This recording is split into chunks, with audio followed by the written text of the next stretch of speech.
This is Bob Rotruck with your Phantoms preview, reporting from Springfield, and a rather unusual hockey doubleheader today, and not really a full doubleheader, but we will play the completion of the suspended game, and it begins at 6 o'clock, and when we start playing at 6, 3:42 to go in the second period, and Adirondack on the penalty kill, but already with a 2-1 lead. So bad that we have to be on the PK to start, but good that Adirondack actually carries over a lead from the game that was suspended a couple weeks ago due to the injury on the ice of Wade McLeod and the seizure that he had, and all the players were so shook up and rattled that they decided to suspend play. And then the decision was made a couple days later to turn it into this strange doubleheader. We'll play the completion of this game, and then we will go and play a full game after that beginning at 7:35. So it is a long night of hockey and essentially 10 periods in less than 3 days for the Adirondack Phantoms. So 2 games here today, the game tomorrow night at Bridgeport, and the game at home Sunday at 3 in a very quick turnaround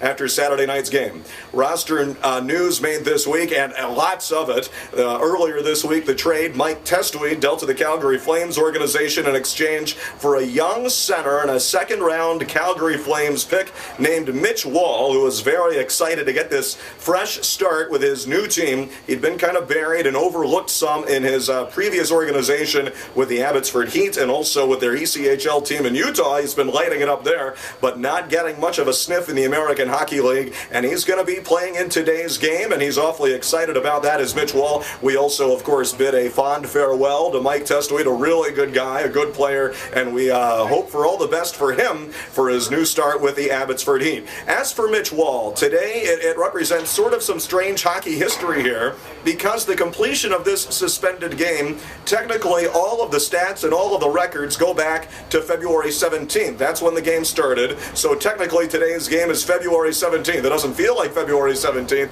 but that's how it works. Mitch Wahl is eligible to play in today's resumption of the game. So he's traded to Philadelphia February 25th, but he plays his debut for the Flyers organization on February 17th. Kind of a time travel type of joke is somewhere in there available, I'm pretty sure, and it's kind of funny.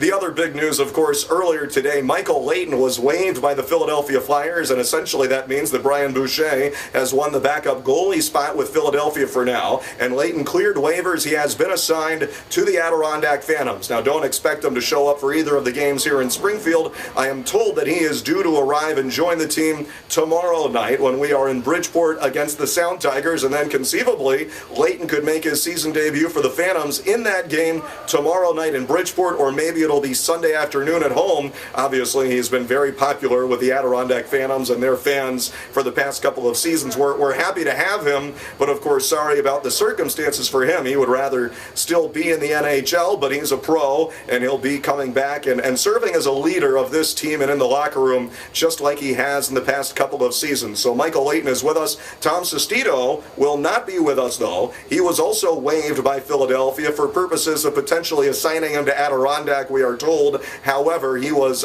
picked up and claimed off of waivers, which is not a big surprise. When Philadelphia waived Tom Sestito, they had to know that there was a very good chance that some team would grab him, and that team was the Vancouver Canucks. So Tom Sestito, who scored 2 goals in a game for the Philadelphia Flyers back on February 5th against Tampa Bay, and one of our proud Adirondack Phantoms alums, also very popular when he played with the Springfield Falcons, when he was part of the Columbus Blue Jackets organization before he was traded to the Philadelphia organization a couple years ago. Now he's with Vancouver, and maybe to the NHL, or maybe to their AHL team, Vancouver's American Hockey League team, the Chicago Wolves. Adirondack has a potential 8 points on the line in less than 3 days, less than 72 hours this weekend. It is a critical stretch here to begin the month of March, and it begins with 4 points on the line in this unusual hockey doubleheader today. We'll have all the broadcast coverage for you as well, beginning at 5:50 with our first of our 2 Pepsi Countdown to Face-Offs on Classic Hits Q101.7.